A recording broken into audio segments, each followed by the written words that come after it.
오늘 본문 말씀을 가지고 흉년의 때에 홀로 100배나 복을 받고 라는 제목으로 함께 은혜를 나누겠습니다. 함께 제목을 따라 합니다. 흉년의 때에 홀로 100배나 복을 받고. 한 번 더 따라 하시겠습니다. 흉년의 때에 홀로 100배나 복을 받고. 감사합니다. 코로나19 바이러스 확산의 시대가 장기화되다 보니 많은 분들이 경제적으로 어려움을 당하고 계시는 것 같습니다.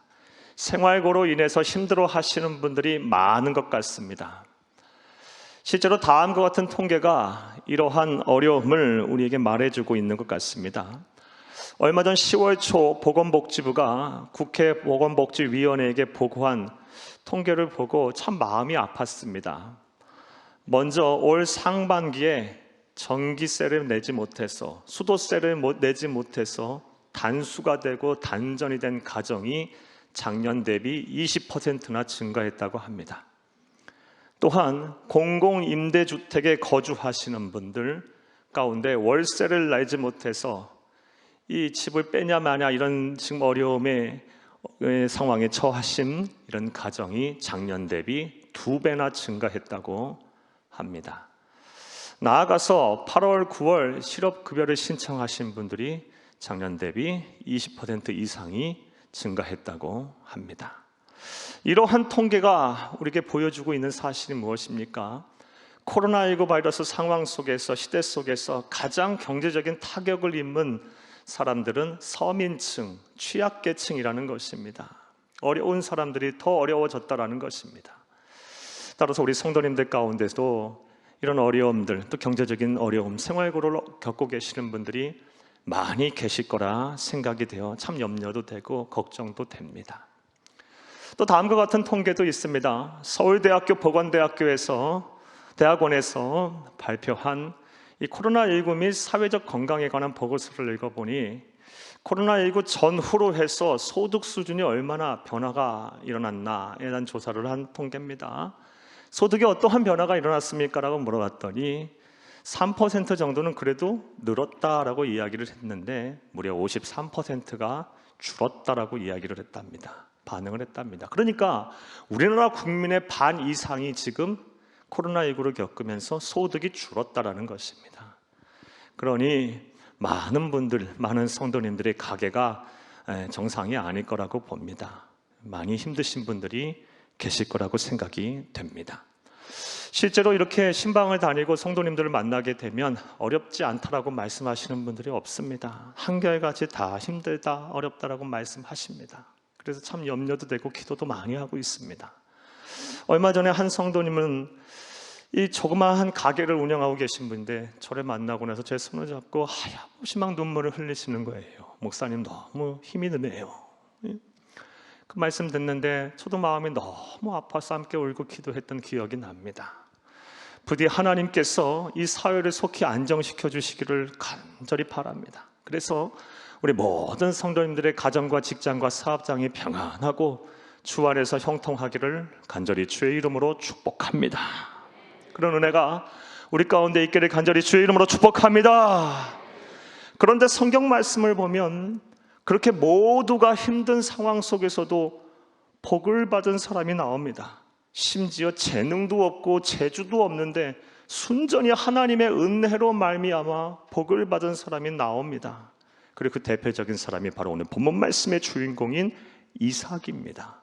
사랑하는 여러분, 오늘 본문 12절 말씀을 함께 읽겠습니다. 이삭이 그 땅에서 농사하여 그 해에 100배나 얻었고 여호와께서 복을 주심으로. 아멘. 그랄 땅에 흉년이 들었어요. 기근이 들어서 다른 사람 다 힘들 때, 사랑하는 여러분, 이삭은 농사꾼도 아닙니다. 유목민입니다.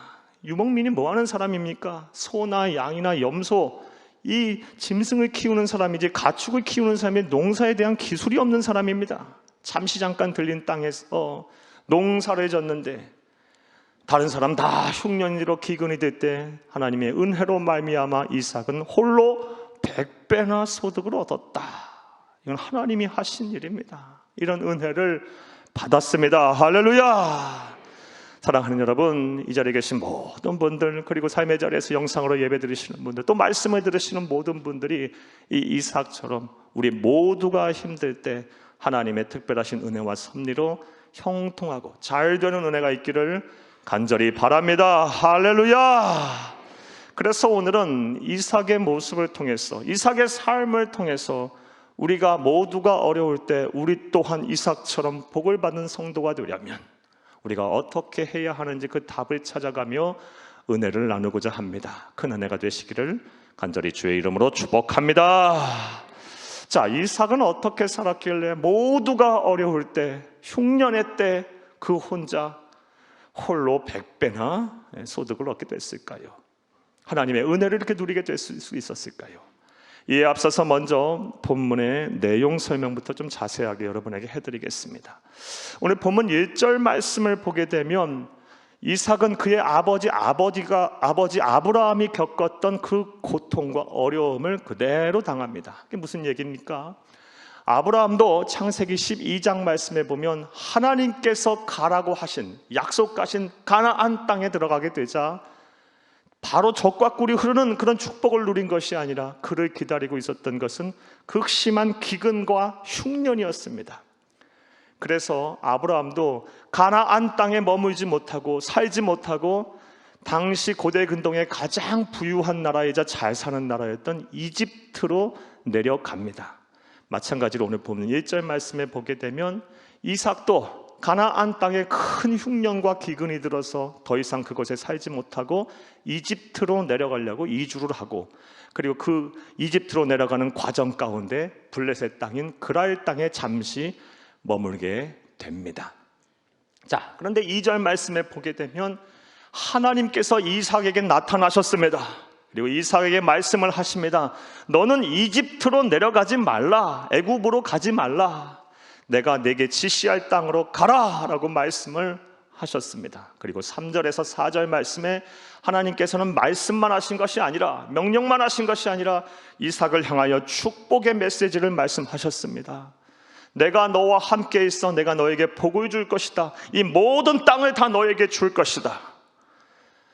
너의 자손이 하늘의 별과 같이 많게 할 것이다. 네 자손으로 말미암아 천하 만민이 복을 받게 할 것이다. 이런 약속의 말씀을 주셨습니다. 그래서 이삭은 그 명령과 약속의 말씀을 붙잡고 6절 말씀에 보면 그랄 땅에 머물게 됩니다. 이집트로 내려가지 않습니다. 자, 그때부터 이제 하나님의 복이 이 이삭에게 쏟아지기 시작합니다. 7절에서 11절 말씀에 보면 이삭이 또 실수를 하는데 그 실수를 하나님께서 덮어주십니다. 이삭도 그의 아버지 아브라함처럼 부전자전식으로 자기 살겠다고 블레셋 사람의 손에 행여 자기가 죽을까봐 자신의 아내 리브가를 아내라고 부르지 않고 누이라고 속입니다. 그리고 그 일로 인해서 블레셋 왕, 그랄 왕인 아비멜렉과 사람들에게 리브가를 빼앗길 위기에 처합니다. 그러나 그때 하나님께서 강권적으로 역사하셔서 이삭의 목숨도 지키시고 리브가도 지켜주셨습니다. 하나님께서 실수를 덮어주셨어요. 그리고 오늘 우리 함께 읽었던 12절 말씀대로 그는 농사꾼도 아닌 유목민이었는데 그 해 농사를 지었더니 다른 사람 다 기근이고 흉년의 때 홀로 100배나 소득을 얻는 그런 복을 누리게 되었습니다. 자, 그리고 이제 14절 이하의 말씀인데 14절 이하의 말씀을 보게 되면 이렇게 하나님의 은혜가 있는 곳에는 반드시 사탄의 역사도 일어나게 됩니다. 하나님의 복이 있는 곳에 그 현장에는 반드시 사탄의 장난도 있어요. 자, 이렇게 이삭이 다른 사람 다 흉년의 때 복을 받자 100배나 되는 복을 받고 그리고 큰 부자가 되자 그 땅에 있는 토착민들이 이 이삭을 시기하고 질투하기 시작합니다. 그리고 이 시기와 질투는 곧 살기로 변해요. 그래서 그랄 땅을 떠나라고 막 쫓아냅니다. 대항하지 않고 저항하지 않고 묵묵히 이 이삭은 그랄 땅을 떠납니다. 그래서 그랄 골짜기에 가서 우물을 팠더니 하나님의 은혜로 우물이 막 터져 나오고 또 아브라함 때 파놓은 우물도 있었어요. 그 우물을 마시고 함께 잘 살면 좋지 않겠습니까? 그런데 그랄 사람들이 또 찾아와서 그 우물은 메꿔버리는 거예요. 죽으라는 거 아니겠습니까? 광야에서 물은 생명수입니다. 생명줄기예요. 그거를 메꿔버려요. 하지만 이삭은 저항하고 대항하지 않고 공격하지도 않고 또 에색이라는 곳으로 이주해버려요. 옮겨가요. 또 그곳에서 우물을 팠더니 하나님의 은혜로 또 우물이 막 터지는 거예요. 광야에서 물을 찾는다는 것이 쉬운 일이겠어요? 물이 터져나와요. 이게 하나님의 섭리자, 하나님의 자녀를 향해 하나님께서 인도하시고 보호하시는 복입니다. 할렐루야! 여러분도 이삭처럼 하는 일마다 하나님께서 함께 하셔서 잘 되는 은혜와 복이 임하기를 간절히 주의 이름으로 축복합니다. 그랬더니 또 그랄 땅에 사람들이 찾아와서 에색이라는 곳에 파놓은 우물을 또 메꿔버려요. 자, 이쯤 되면 왜 그러냐고, 왜 이렇게 못 살게 구냐고 한바탕 싸워야 되지 않겠습니까? 하지만 이삭은 그렇지 않았어요. 또 신나라는 곳으로 이주를 해서 그곳에서 또 물을 팠더니 또 물이 터져나와요. 그런데 또 어떻게 합니까? 그렇다는 사람들이 또 찾아와서 우물을 또 메꿔버려요. 또 저항하지 않아요. 이제 르호봇이라는 곳까지 또 이주를 해서 그곳에서 또 우물을 팠더니 또 하나님의 은혜로 말미암아 우물이 또 터져나왔어요. 자, 이쯤 되자 이제 블레셋 사람들이 알았어요. 이 사람은 건드리면 안 되는 사람이구나. 하나님이 함께하는 사람이구나. 더 이상 다투지 않고 우물을 메우지 않았고요. 이후 하나님께서 약속하신 브엘세바라는 곳으로 이주를 해서 그곳에서 우물을 팠더니 또 우물이 터져 나왔고 그곳에 제단을 쌓고 하나님께 예배를 드렸다는 말씀이 오늘 본문의 내용입니다. 자, 이제 이러한 본문 내용을 바탕으로 이제 생각을 해보겠습니다. 모든 사람들이 흉년에 들고 어려울 때, 모든 사람이 힘이 들 때 어찌 이삭은 하나님의 은혜로 말미암아 이런 복을 받을 수가 있었을까요? 이삭이 어떻게 살았길래, 어떠한 모습으로 하나님 앞에 섰길래 그는 이러한 축복의 주인공이 될 수가 있었을까요? 우리는 이삭으로부터 우리 무엇을 배워야 할까요? 자, 이제부터 따라 하시겠습니다. 첫째로, 기도와 말씀으로 하나님과 동행해야 합니다. 첫 번째 대지에서 중요한 단어들은 기도, 말씀, 동행입니다. 기도와 말씀이 또 함께 이루어지는 현장이 바로 예배입니다. 다시 말해 무슨 이야기냐? 하나님과 동행하였기 때문에 이삭이 이러한 복을 받았다는 것입니다. 그리고 성도가 하나님과 동행하는 방법이 바로 기도와 말씀, 즉 예배를 통해서 하나님과 동행을 할 수가 있다라는 것입니다. 사랑하는 여러분, 오늘 본문 1절 말씀에 보게 되면 앞서 여러분에게 말씀드린 것처럼 이삭은 그의 아버지 아브라함이 당한 것과 동일한 고난을 당합니다. 아브라함도 하나님께서 약속하신 땅, 가나안 땅에 들어갔어요. 그랬다면 그곳은 축복의 땅, 젖과 꿀이 흐르는 땅이 되어야 되지 않겠습니까? 하지만 그를 기다리고 있었던 것은 극심한 기근이었어요. 도저히 살 수가 없어서 이집트로 이주를 합니다. 그리고 오늘 본 말씀 1절에서도 동일하게 이삭이 고난을 당해요. 가나안 땅에 흉년이 들어 도저히 살 수가 없어 이집트로 내려가려고 합니다. 자, 그런데 이 둘이 당한 고난은 동일한데 하나님께서 이 둘을 대하는 대응의 방식이 전혀 다릅니다. 먼저 아브라함에게 하셨던 하나님의 대응 방법을 보겠습니다. 창세기 12장 10절 말씀을 함께 읽겠습니다. 그 땅에 기근이 들었으므로 아브라함이 애굽에 거류하려고 그리로 내려갔으니 이는 그 땅에 기근이 심하였습니다. 아멘. 사랑하는 여러분, 가나안 땅에 기근이 들어서 도저히 살 수 없어 아브라함이 이집트 애굽으로 내려갑니다. 자, 그런데 하나님께서 전혀 만류하시지를 않아요. 막지를 않아요. 자, 그러면 이삭은 어땠을까요? 오늘 본 말씀 2절을 함께 읽겠습니다. 여호와께서 이삭에게 나타나 이르시되 애굽으로 내려가지 말고 내가 내게 지시하는 땅에 거주하라. 둘 다 동일한 조건에서 동일한 어려움을 당했는데 하나님께서 아브라함을 향해서는 아무 말씀 안 하셨어요. 하지만 이삭을 향해서는 내려가지 말라 나타나셔서 지시하셨습니다. 자, 그렇다면 왜 하나님께서는 이삭에게 이렇게 행하셨을까요? 저는 사랑하는 여러분, 이에 대해서 성경에 자세히 나타나지 않아서 그 답을 우리는 정확히 알 수는 없지만 합리적인 유추해 볼 수 있어요. 왜냐하면 이삭은 하나님과 동행하는 사람이었기 때문이에요. 기도와 말씀으로 즉 예배로 하나님과 동행하는 사람이었기 때문에 하나님께서 이렇게 어려운 때에 어려운 결정과 선택을 해야 할 때 나타나셔서 깨닫게 하시고 지시하시고 명령하신 것임을 믿으시기를 간절히 주의 이름으로 축복합니다. 이삭이 기도와 말씀 즉 예배로 하나님과 동행하였음은 창세기 24장 63절 말씀을 통해 알 수 있습니다. 함께 읽겠습니다.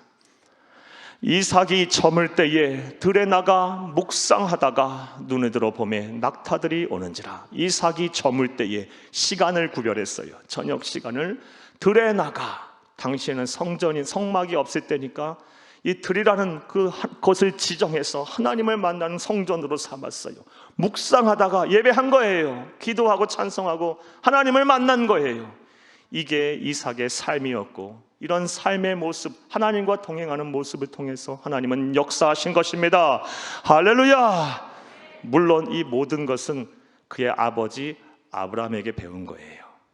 아브라함이 이렇게 살았어요. 하지만 창세기 12장 그 시점에서 아브라함은 그런 믿음이 없었던 거예요.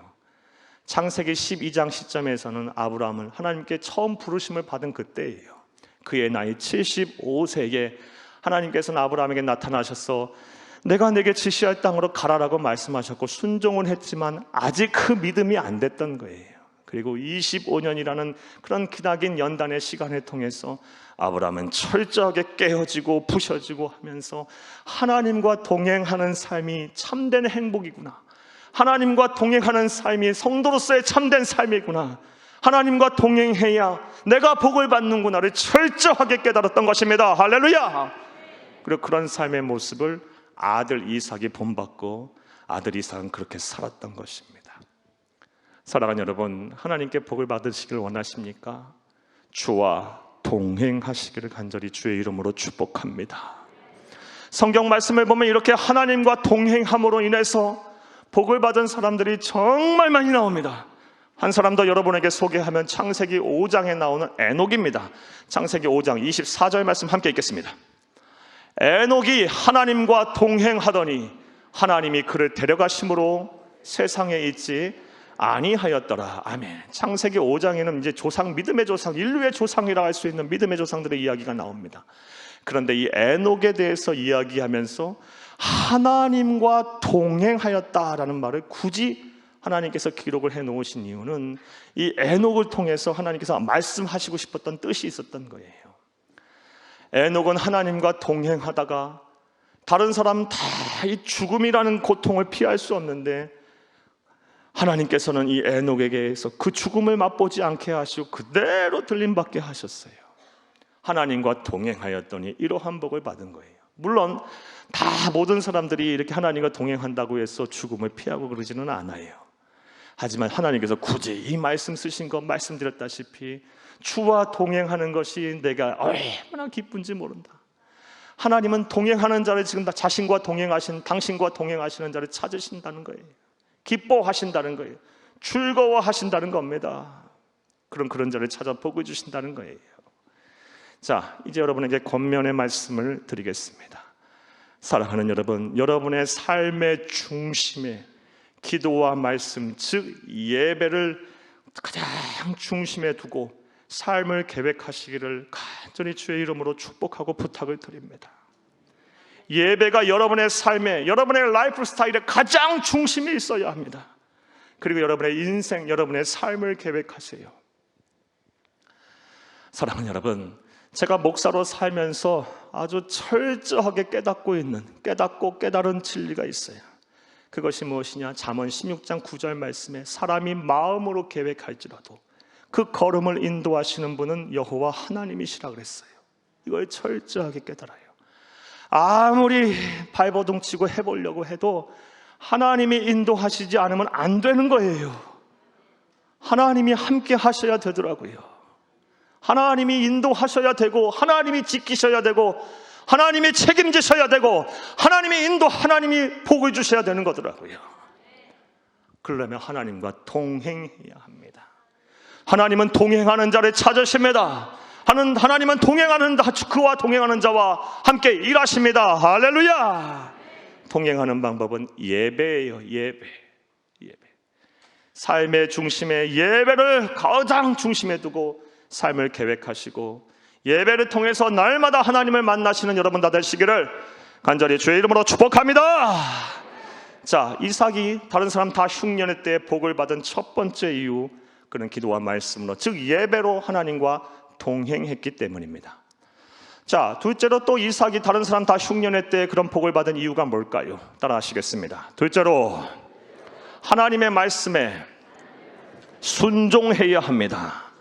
순종했기 때문에 그런 복을 받았다는 것입니다. 이 두 번째 대지에서 가장 중요하게 생각하셔야 될 단어는 순종입니다. 사랑하는 여러분, 하나님께서 오늘 본문 말씀 2절 말씀에 이삭에게 나타나서 너는 이집트로 내려가지 말고 내가 내게 지시할 땅으로 가라 라고 말씀을 하셨습니다. 그럴 때 이삭은 어떻게 합니까? 6절 말씀 함께 읽겠습니다.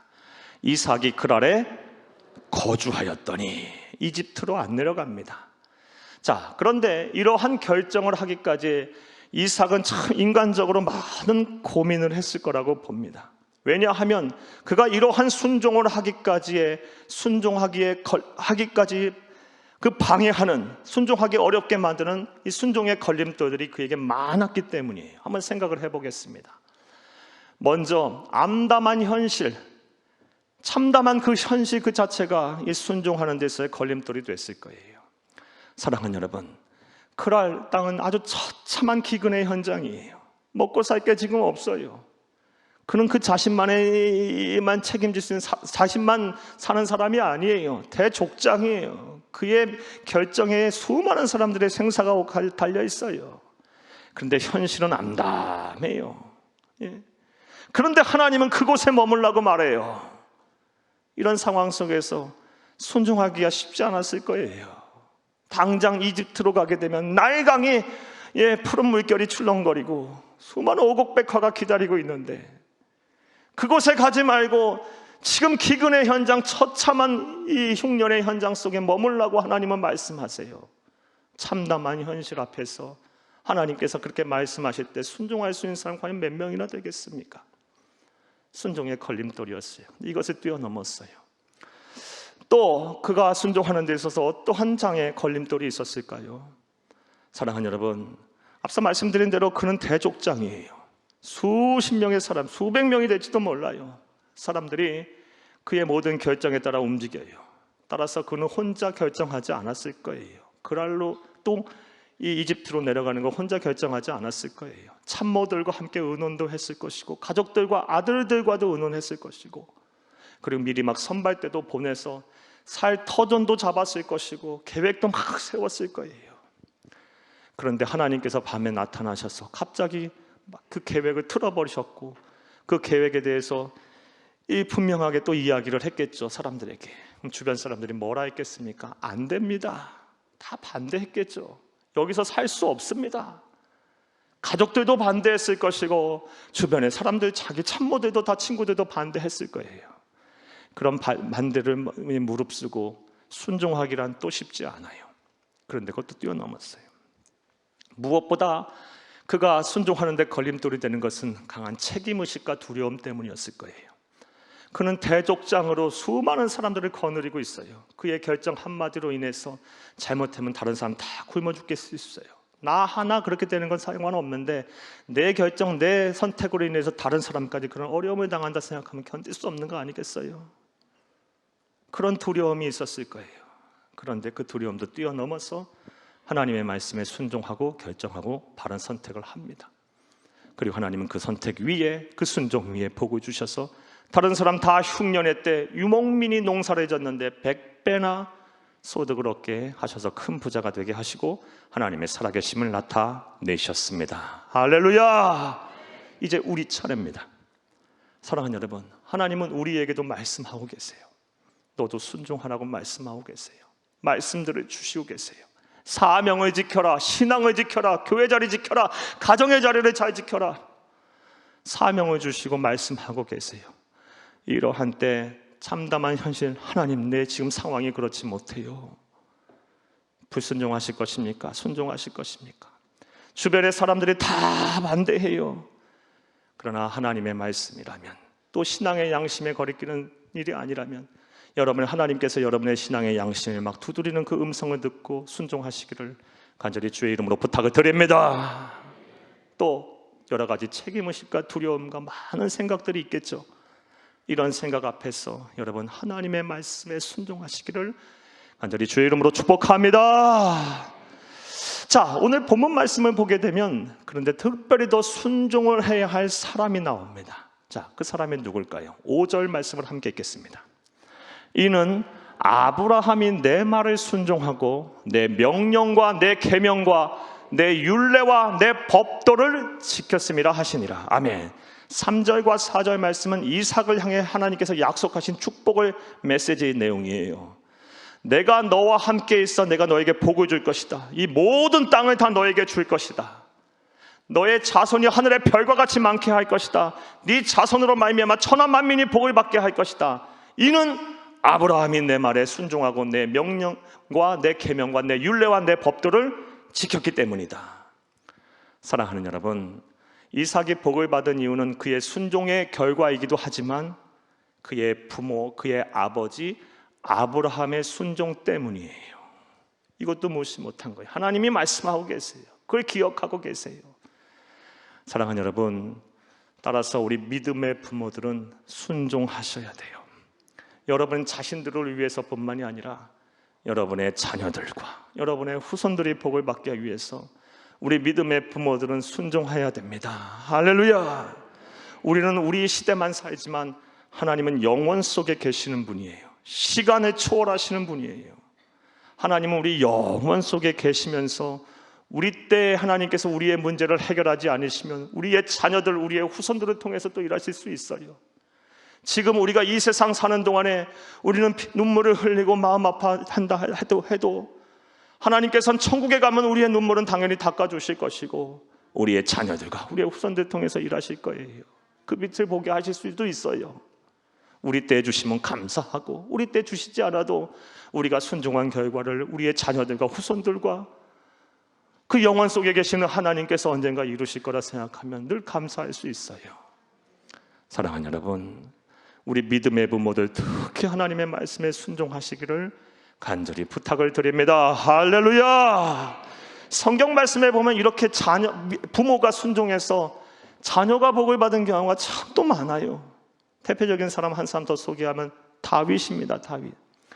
사랑하는 여러분, 솔로몬이 참 하나님께 지혜를 구하는 왕으로서 또 지혜를 받은 왕으로서 초기에는 또 중기에는 참 정치도 잘하고 하나님도 잘 섬겼어요.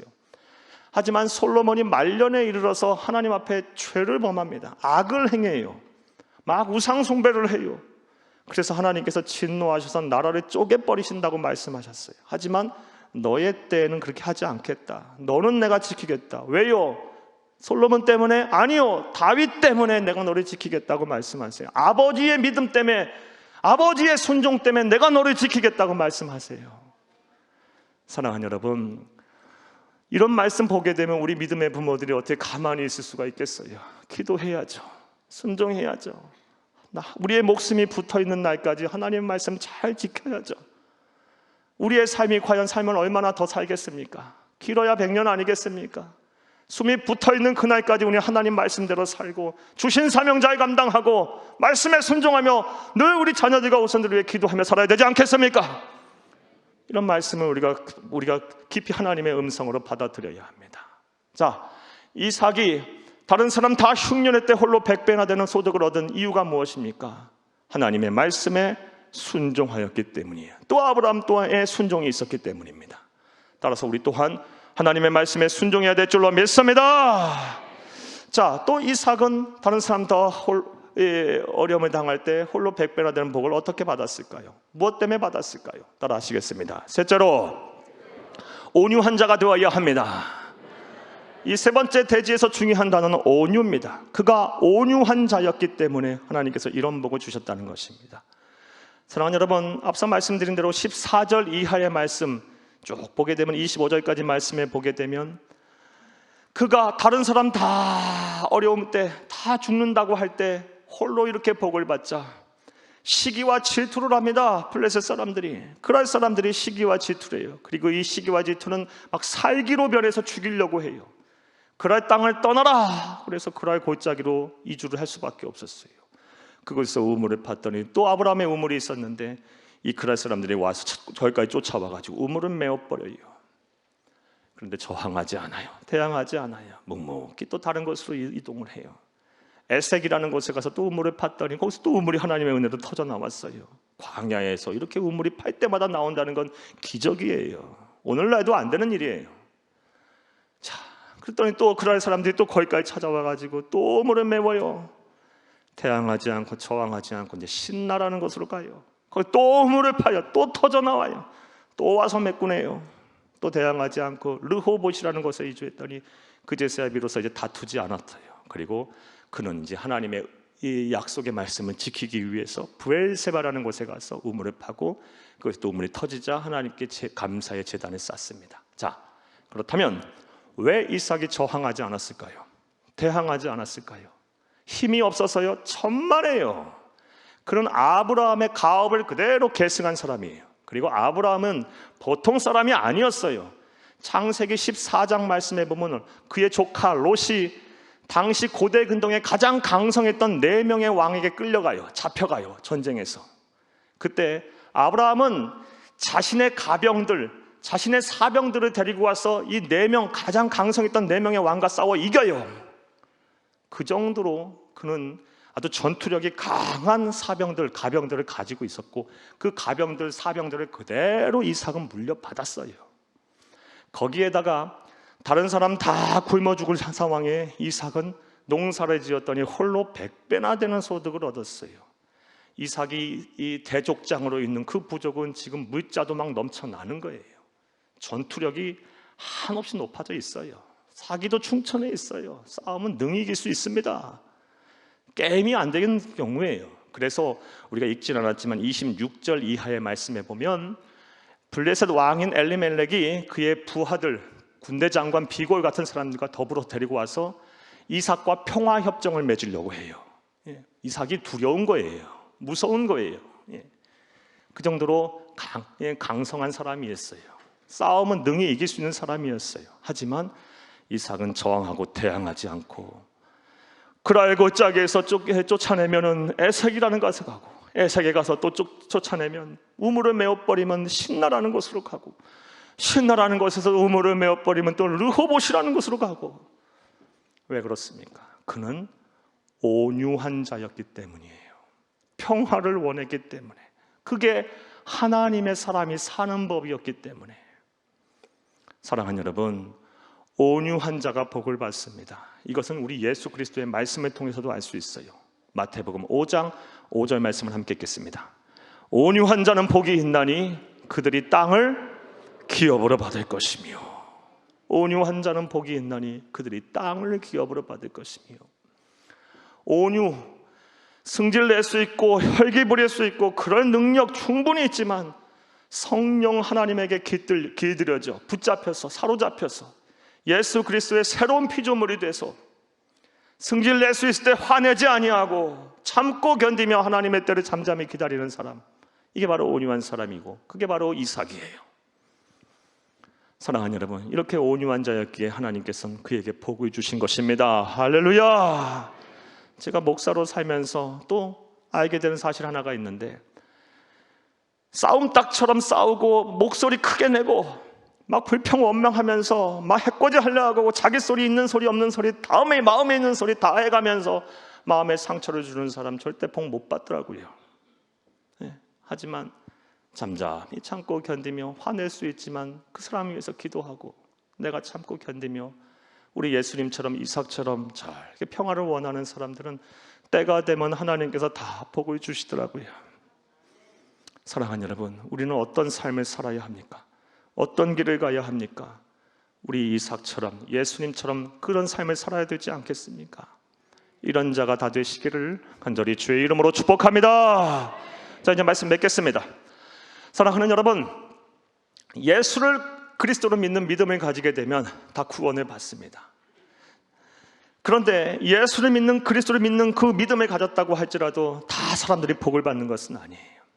하나님의 복을 받는 삶이 되려면 하나님의 뜻대로 살아야 합니다. 하나님의 뜻대로 살아야 복을 받는 거예요.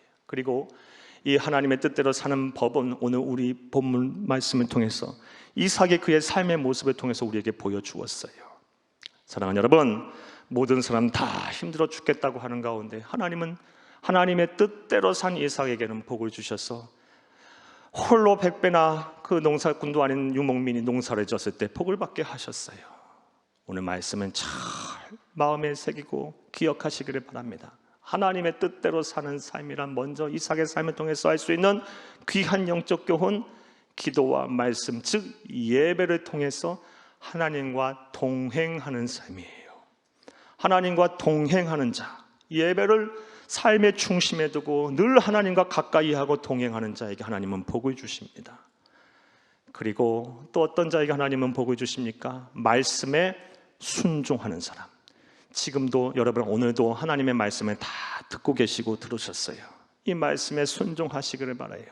나아가 온유한 자에게 하나님은 복을 주세요. 이렇게 하나님의 뜻대로 사는 자에게 하나님, 이 자리에 계신 모든 분들, 그리고 말씀을 듣는 모든 분들에게 이삭이 받았던 흉년의 때에 홀로 100배나 소득을 얻는 그런 복이 여러분에게 임하기를 간절히 주의 이름으로 축복합니다. 축복합니다. 축복합니다.